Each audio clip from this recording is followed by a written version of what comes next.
The other technique that runs alongside this, I call the totalitarian tiptoe. You know from the start that you're going from A to Z. But you know if you go in giant leaps, people are going to look up and say, what's going on? Because the change is so vast and clear. So what you do with a totalitarian tiptoe is you go in little steps, as big as you can get away with, mind, and every single step is projected to the people as unconnected to all the others. That's how we went in Europe from a free trade area, good for jobs, nothing to worry about, into what is now a centralized superstate, and they ain't finished yet. The totalitarian tiptoe. This is how we're going in changes in legislation day after day after day to the Orwellian society. Except that since 9/11, it's more like the totalitarian sprint. I hear people, I've heard people say over the years that what that David Icke guy is saying about this global conspiracy, centralized power and all that stuff, a load of rubbish. And then I see the same people going, stop globalization, stop globalization. What is globalization? It is the public face of the very agenda that I've been talking about for nearly 20 years.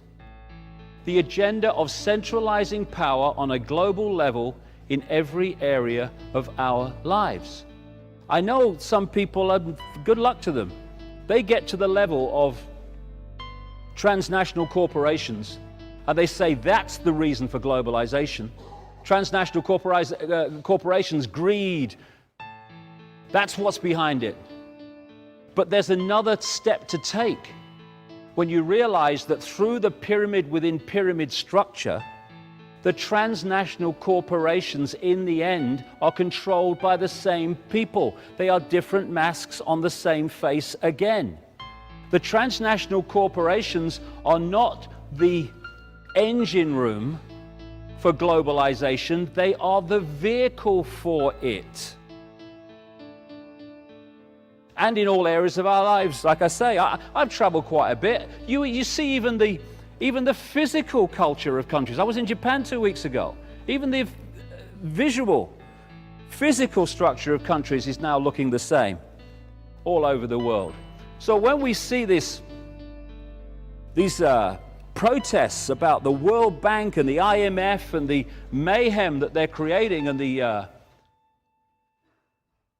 World Trade Organization, what we need to understand is that it's part of a coordinated agenda for centralization on a much greater level than has been envisaged yet, where you start to connect everything. And the thing is that once you take away an area, call it a country, whatever you like, once you take away its ability to make its own decisions and to be self-sufficient in making those decisions, you have created the end of freedom for that country, that area, whatever you talk about.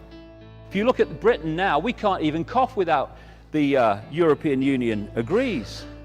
And because of the World Trade Organization, countries can't even defend their own economies from other parts of the world. And this is not by accident, but by design, because when you take away people's ability to make decisions within their own sphere, country, whatever, community, you are making them dependent on a global system that they have no control over. Exactly.